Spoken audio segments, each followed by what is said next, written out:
പ്രിയമുള്ള പ്രേക്ഷകരെ, നാം ഇവിടെ ചർച്ച ചെയ്യുന്ന ഭഗവത്ഗീതയിലെ അർജുന വിഷാദയോഗം എന്ന പ്രഥമ അധ്യായത്തിലെ അവസാനത്തെ ശ്ലോകം, 47-ാമത്തെ ശ്ലോകം. നിങ്ങൾ ശ്ലോകം ശ്രദ്ധിക്കുക.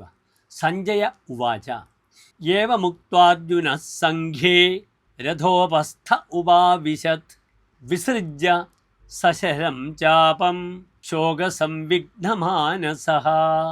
ഈ ശ്ലോകത്തിലെ പദച്ഛേദം ശ്രദ്ധിക്കുക.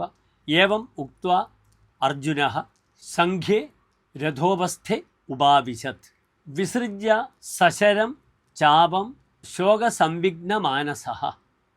ഇനി ശ്ലോകത്തിൻ്റെ അന്വയം ഇപ്രകാരമാണ്, ശ്രദ്ധിക്കുക. സഞ്ജയഃ ഉവാച അർജുനഃ ഏവം ഉക്ത്വാ ശോകസംവിഘ്നമാനസഃ സശരം ചാപം വിസൃജ്യ സംഘേ രഥോപസ്ഥേ ഉപാവിശത്.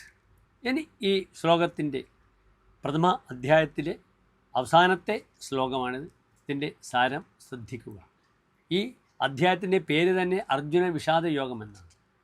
യുദ്ധത്തിനായി തയ്യാറെടുക്കുന്ന അർജുനൻ യുദ്ധകളത്തിൽ വന്നു തൻ്റെ തേര് പാണ്ഡവ കൗരവ ഭടന്മാർക്കിടയിൽ, രഥങ്ങൾക്കിടയിൽ നയിക്കുവാൻ പറയുന്നു. അവിടെ വെച്ച് സ്വന്തം ബന്ധുക്കളെയും പിതൃക്കളെയും ഒക്കെ കണ്ട് പരവശനായ അർജുനൻ്റെ വിഷാദങ്ങളാണ് ഒന്നാം അധ്യായത്തിൽ ചർച്ച ചെയ്യപ്പെടുന്നത്. ഇത് അവസാനത്തെ ശ്ലോകമാകുന്നു.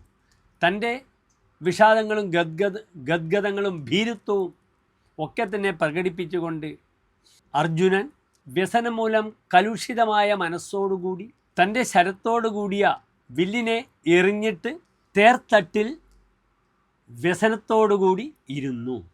അർജുനൻ്റെ ഹൃദയ ദൗർബല്യവും ചാബല്യവും സംസാരവുമെല്ലാം കേട്ടതല്ലാതെ ഭഗവാൻ ഒന്നും തന്നെ പ്രതികരിക്കാൻ പോയില്ല. മൗനം ഭജിച്ച് ഇരിക്കുക മാത്രമേ ഭഗവാൻ ചെയ്തുള്ളൂ. അദ്ദേഹം പറയുന്നതെല്ലാം പറയട്ടെ എന്ന ഭാവത്തിലാണ് ഭഗവാൻ കൃഷ്ണൻ അവിടെ നിൽക്കുന്നത്. ഇവിടെ പ്രഥമ അധ്യായം അർജുന വിഷാദയോഗമെന്ന പ്രഥമ അധ്യായം സമാപിക്കുകയാണ്. നമസ്തേ.